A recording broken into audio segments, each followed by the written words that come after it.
ลองคนเบิ่งร่มกันขอให้เมื่อมื้ออื่นนะมื้อนี้จะพาครับเพิ่นว่า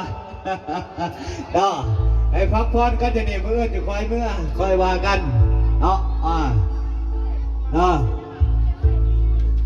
สำหรับกินกันอยู่กับพวกเฮาก็คือมื้อเดียวเนาะผู้สาวใส่ผัวเลยพร้อมแล้วพระอาจารย์ ใส่ผัวเลยถึงอย่างที่พี่น้องกับพวกเฮากันมันกันม่วนมื้อนี้ให้กินเต็มเม็ดเต็มหน่วยให้เป็นจะได้กระดีเนาะพี่น้องเนาะสาวเลยมากินมะม่วงมาซื้อน้ำกันก่อนสามัคคีน้ำกันปีหน้ากับผู้นี้สิเอาผัวทานมีเกียรติอันสง่าราศีในคำคืนวันนี้เนาะ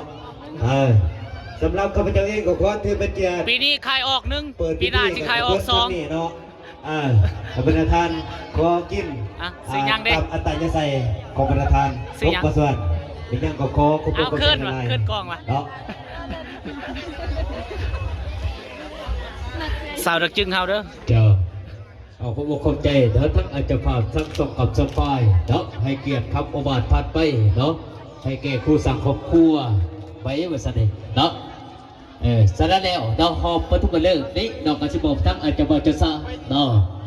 เอาคนถือเป็นเกียรติเฮ็ดเสนอทั้งอาจจะบอกจะซะเราเป็นหอบประทุกันเลิกเนาะมีเมียหรอวะหอบพิเศษมีเมียหรอวะคนถือเป็นเกียรติกำลังเนาะเนาะจะบอกจะซะหอบแถวนี้เนี่ยมีเมียหรอวะโอ้โสดเนาะฝากนี่เด้อผู้นี้มีเมียหรอวะมี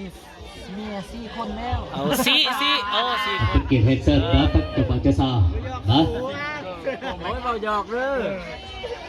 ผู้นี้นี่เด้อผู้นี้นี่แถวดักจึงนี่ตัวตึงผู้นี้เลย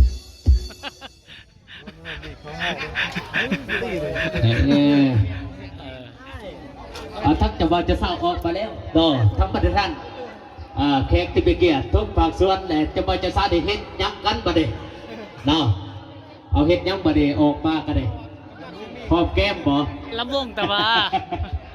เนาะเอาหอมแก้มก่อนนะฮะหอมแก้ม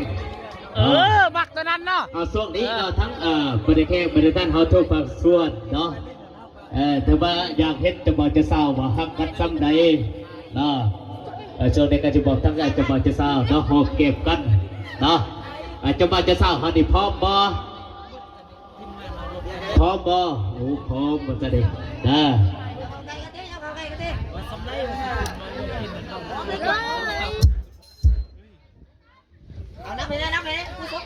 เดี๋ยวหอมแก้มกว่าตีจึงนับไป